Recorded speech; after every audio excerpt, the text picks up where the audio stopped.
के दौरान 6,500 अफराद आलमी वबा से मुतासिर, 20 अमवात। रियासत में 46,488 एक्टिव मामले, जीएचएमसी में 9 से केस दर्ज।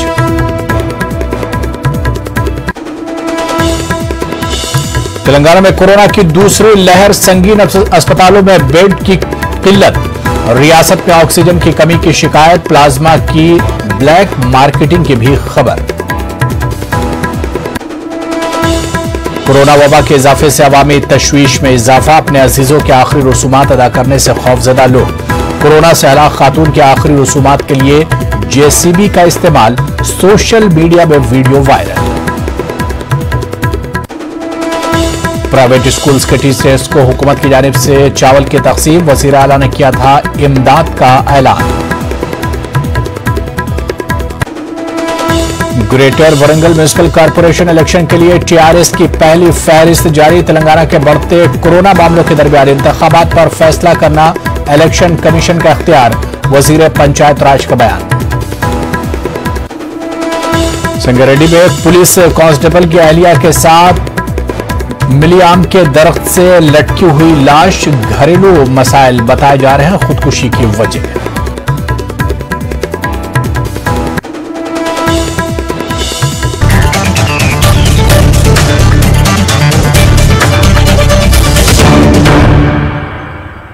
तेलंगाना में कोरोना की सूरत हाल दिन ब दिन संगीन होती जा रही है और अमवात में भी इजाफा देखा जा रहा है। तेलंगाना में कोविड-19 के 6,542 ताजा मामले सामने आए हैं और 20 अमवात दर्ज की गई। रियासत में कोरोना मुतासरीन की तादाद 3,67,542 हो गई है। अमवात 1,876 है। महकमे सेहत के बुलेटिन में कहा गया है कि रियासत में मौलिक वबा को शिकस्त देकर शिफायाब होने वालों की तादाद 3,19,537 है। रियासत में एक्टिव कोरोना मामले 46,488 हैं। जीएचएमसी हुदूद में 898 ताजा मामले सामने आए हैं। बकिया मामले रियासत के दीगर अजला में दर्ज किए गए हैं। वजीर सेहत ई राजेंद्र ने कहा कि रियासत का महकमे सेहत कोरोना वायरस के रोकथाम के लिए सख्त मेहनत कर रहा है और रियासत में कोविड की सूरत हाल का जायजा लेने के लिए आईएएस ओहदेदार की जेर क़यादत एक कमेटी तश्कील दी गई है। उन्होंने कहा कि रियासत के सरकारी अस्पतालों में इस इंजेक्शन की कोई कमी नहीं है। रियासती हुकूमत ने मरकजी वजीर हर्षवर्धन से अपील की है कि वो रियासत के करीबी शहरों से तेलंगाना के लिए ऑक्सीजन की सप्लाई को यकीनी बनाए। उन्होंने कहा कि वज़ीर आला रियासत में ऑक्सीजन की सप्लाई का जायजा ले रहे हैं।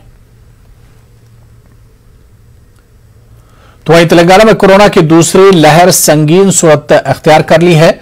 कोरोना मुतासरीन और अमवात में हर दिन तेजी से इजाफा देखा जा रहा है। रियासती हुकूमत की जानिब से कोरोना की सूरत हाल से निपटने के लिए बेहतर से बेहतर इकदाम करने का दावा किया जा रहा है। गवर्नमेंट अस्पताल में इलाज की सहूलत है, लेकिन हकीकत कुछ और ही नजर आ रही है। बढ़ते कोरोना मामलों के पेश नजर प्राइवेट अस्पतालों में बेड्स की कमी है। कई लोग होम आइसोलेशन पर हैं, लेकिन इन्हें भी ऑक्सीजन की किल्लत का सामना करना पड़ रहा है। क्या है तेलंगाना और हैदराबाद में कोरोना और इलाज की सूरत हाल, इस पर आज हम चर्चा करेंगे। कुछ खास मेहमान भी मेरे साथ जुड़ेंगे।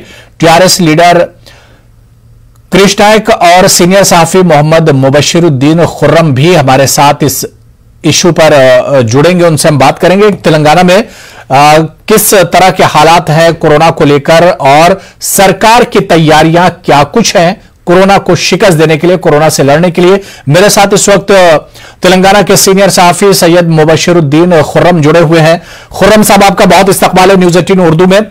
खुर्रम साहब, कोरोना से हम लोग तो 1 साल से ज्यादा हो गया लगातार जूझ रहे हैं, लेकिन जो दूसरी लहर आई है यह बहुत खतरनाक है। तेलंगाना में भी बहुत सी खबरें सुनने में आ रही हैं और यह भी कहा जा रहा है कि सरकार की जो तैयारियां हैं उस पर भी सवाल उठ रहे हैं। आप फील्ड में रहते हैं, सहाफत से जुड़े हुए हैं, क्या कुछ देखने में आ रहा है? तेलंगाना सरकार की तैयारी क्या कुछ है इस कोरोना को शिकस्त देने के लिए, इसे मुकाबला करने के लिए? देखिए, इसके लिए न सिर्फ तेलंगाना हुकूमत बल्कि मरकजी हुकूमत भी जिम्मेदार है और इन हालात में स्टेट गवर्नमेंट को जिस तरह की तैयारियां करनी चाहिए थी वो किसी भी तरह की तैयारी करने में नाकाम रही है। बल्कि हुकूमत की जानिब से नजरअंदाज किया जाता रहा। पिछले एक महीने से मार्च के स्टार्ट से ही कोरोना वायरस के मरीजों की तादाद में इजाफा हो रहा था, लेकिन उसके बावजूद हेल्थ डिपार्टमेंट और स्टेट गवर्नमेंट ने मसले को इस कदर नजरअंदाज किया कि आज 6000 से ज्यादा केसेस स्टेट में आइडेंटिफाई किए गए हैं। Gandhi hospital, Telangana institute of medical sciences, king कोठी हॉस्पिटल, हैदराबाद के दवाखानों के अलावा निजामाबाद में निजामाबाद डिस्ट्रिक्ट हॉस्पिटल को कोविड हॉस्पिटल डिक्लेयर करना पड़ा है। ये सिचुएशन है। इस सिचुएशन के बावजूद गवर्नमेंट ने उस वक्त एक्ट किया है जब तेलंगाना हाईकोर्ट ने लताड़ा और वार्निंग दी 48 आवर्स की। उसके बाद जाकर के तेलंगाना गवर्नमेंट एक्शन में आई है और कुछ कर रही है, ऐसा लग रहा है। आज जिस तरह से कंटेनमेंट जोन बनाने की बात की गई है, 300 से ज्यादा कंटेनमेंट जोन बनाए गए हैं। तेलंगाना स्टेट में निजामाबाद में सबसे ज्यादा कंटेनमेंट जोन बनाए गए हैं। 58 कंटेनमेंट जोन आइडेंटिफाई किए गए हैं। हैदराबाद में 52 कंटेनमेंट जोन आइडेंटिफाई किए हैं। इससे इस बात का अंदाजा होता है कि कोरोना वायरस डिस्ट्रिक्ट्स और अर्बन डिस्ट्रिक्ट्स तक पहुंच चुका है और तेजी से फैल रहा है। कांग्रेस लीडर भी हमारे साथ इस इश्यू पर बातचीत करने के लिए जुड़े हुए हैं। कृष्णा जी हमारे साथ हैं और वो शायद इस वक्त सफर में है, लेकिन हमारे साथ जुड़े हुए हैं। कृष्णा जी, बहुत इस्तकबाल है आपका। कृष्णा जी, लगातार अगर हम बात करें स्टेट की, तेलंगाना की बात करें, यहां पर कोरोना के केसेस बढ़ रहे हैं, लेकिन सरकार की तैयारियों की अगर हम बात करते हैं तो उसमें बहुत सी कमियां देखी जा रही हैं। हॉस्पिटल में बेड्स की कमी है, ऑक्सीजन की कमी आ रही है। आखिर सरकार पहले से तैयार क्यों नहीं है? देखिए, पहले मैं बताना चाहता हूँ बहुत स्पष्ट से कि हमने एक लिंक ऑलरेडी पब्लिक डोमेन में लगा दिया है, जो जिस हॉस्पिटल सारे क्षेत्रों में, ये सिर्फ गांधी हॉस्पिटल या किंग कोठी हॉस्पिटल या सिर्फ हैदराबाद सेंट्रिक नहीं है, डिस्ट्रिक्ट्स में भी पूरे हॉस्पिटल्स स्टाफ वहां पे काम कर रहे हैं। मैं 25 दिन नागार्जुन सागर के चुनाव में भी था। नागार्जुन सागर में एक 100 बेड हॉस्पिटल, निजामाबाद के आरमूर में एक 100 बेड हॉस्पिटल, ऐसे बहुत सारे जिलों में और क्षेत्रों में हॉस्पिटल्स है, बेड्स भी है। इसमें दो रीजंस है। एक कारण जो है ऑक्सीजन बेड्स, ऑक्सीजन भी सेंटर से हमें मिलता है। ऑक्सीजन बेड्स या ऑक्सीजन गवर्नमेंट ऑफ इंडिया से, केंद्र सरकार से आना चाहिए। आज वैक्सीन की जो कमी है, ऑक्सीजन बेड्स की कमी है। हम, अगर आप देख रहे हैं, आज सभी, जब एक युद्ध होता है पूरे देश में, ऐसा माहौल होता है कि देश का नेता जो है वो सारे स्टेट्स को एक साथ लेके जाना चाहिए। पर यहाँ पे अभी तक जी आत्मनिर्भर पैकेज बोला, कहाँ गए 20 लाख करोड़, किसी को पता नहीं। ऑक्सीजन बेड्स पता नहीं। हम वैक्सीन पूछ रहे हैं, ऑक्सीजन पूछ रहे हैं, वैक्सीन दूसरे देशों में बेचा जा रहा है, ऑक्सीजन भी बांग्लादेश और दूसरे देशों में बेचा जा रहा है। पर यहाँ पे राष्ट्रों को आज कमी है। किशन जी, देखिए अपनी जो नाकामी, अपनी जो कमी, वो सेंटर पर आप नहीं डाल सकते हैं। कोरोना कोई फौरन तो आ नहीं गया है। कोरोना तो आपके यहाँ 1 साल से ज्यादा हो गया है। पूरा मुल्क परेशान है पिछले 1 साल से। ऐसे में तो सरकार को तैयारी करनी चाहिए थी, खुद स्टेट की सरकार को इसकी जिम्मेदारी लेनी चाहिए थी। देखिए, दो चीज कह रहा हूं। एक, तैयारी मत कहिए, क्योंकि 1 साल से हम लड़ रहे हैं। 1 साल से कहिए, ब्रेक उसका नहीं गिरा, तो वो लड़ाई जारी है। मेडिकल फ्रेटर्निटी वही काम पे। कोविड को जिस तरह से टेस्टिंग चल रही है, कल अगर आप टाइम्स ऑफ इंडिया का क्लियरली हर एक स्टेट्स का, जो government of India ministry of health ने फिगर्स दिया है, उसमें अगर आप पूरे राष्ट्रों का देखेंगे तो तेलंगाना का परफॉर्मेंस उसमें दिखाई देगा आपको। क्यों पॉजिटिविटी रेट है, क्यों कितना टेस्टिंग यहाँ पे हो रहा है। यहाँ पे क्या हो रहा है, बेसिकली तेलंगाना नहीं कर रहा है, तेलंगाना में बेड्स, ऐसे बहुत पुकारे हो रही है। आप देखिए, दूसरे राष्ट्र देखिए, गुजरात देखिए, महाराष्ट्र देखिए, दूसरे कोई भी राष्ट्र देखिए, रोड पे बेचारे बिना ऑक्सीजन के, बिना बेड्स के फुटपाथ पे बैठ रहे। वैसा परिस्थिति तेलंगाना में नहीं है और नहीं आना भी चाहिए। हम बिल्कुल एफिशिएंटली काम कर रहे हैं और हम ब्लेम गेम नहीं खेल रहे, हम मदद मांग रहे, केंद्र सरकार की मदद मांग रहे। ये हक है हमारा। हमें ऑक्सीजन बेड्स चाहिए, हमें वैक्सीन चाहिए, रेमडेसिविर के लिए भी। आज देखिए ये सब क्या हो रहा है, जब कमी की समाचार हो रही है, ब्लैक मार्केटिंग शुरू हो रही है। सरकार बिल्कुल काम कर रही है।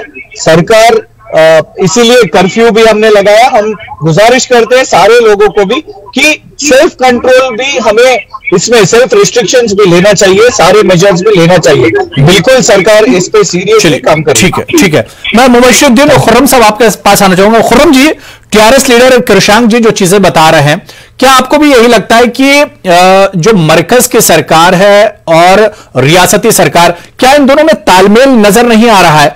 कोरोना एक मौलिक वबा है, इससे पूरा मुल्क एक तरह से परेशान है, लेकिन इस परेशानी और इन मुश्किलात के वक्त भी क्या आपको लगता है कि सेंटर एक तरफ खड़ा है और रियासती जो सरकार है वो एक तरफ खड़ी है? तालमेल की बहुत ज्यादा कमी है। देखिए, सेंट्रल गवर्नमेंट हो या स्टेट गवर्नमेंट हो, दोनों पार्टियां ब्लेम गेम खेल रही हैं। टीआरएस पूरी तरह से तेलंगाना में कोरोना वायरस को कंट्रोल करने में नाकाम हो चुकी है। अगर टीआरएस ये कह रही है कि वैक्सीन सेंट्रल नहीं दे रहा है, सेंटर वैक्सीन नहीं दे रहा है, ऑक्सीजन नहीं दे रहा है, तो ये किसकी नाकामी है? स्टेट में तो हम टीआरएस की नाकामी मानेंगे इसे।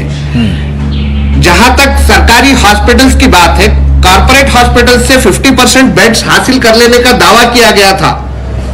50% बेड्स कहां है जो कॉर्पोरेट हॉस्पिटल से लिए गए हैं? मेडिकल एंड हेल्थ डिपार्टमेंट उन बेड्स पर किसका इलाज कर रहा है? ये तफसीलात नहीं बताई जा रही है। और जो बात कर रहे हैं कि रात का कर्फ्यू लगाया गया है, तो कर्फ्यू तो अदालत की फिटकार के बाद लगाया गया है। उससे पहले तो इकोनॉमी की बात की जा रही थी।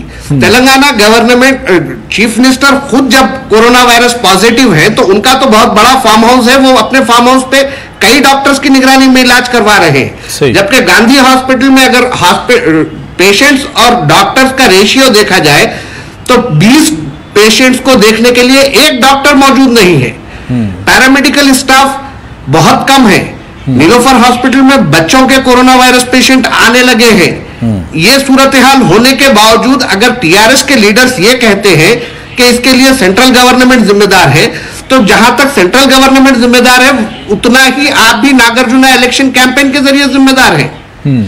क्योंकि आपका खुद का कैंडिडेट नमुला भगत कोरोना वायरस पॉजिटिव हुआ है। 200 से ज्यादा लोग 17 तारीख तक पॉजिटिव हुए हैं नागार्जुना असेंबली सेगमेंट में कैंपेन के दौरान।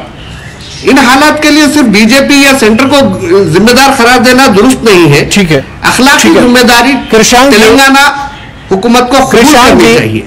ठीक है खुर्रम जी, मैं आपके ही सवालों का जवाब ले लेता हूं। जो इल्जाम आप लगा रहे हैं इसी का हम जवाब ले लेते हैं।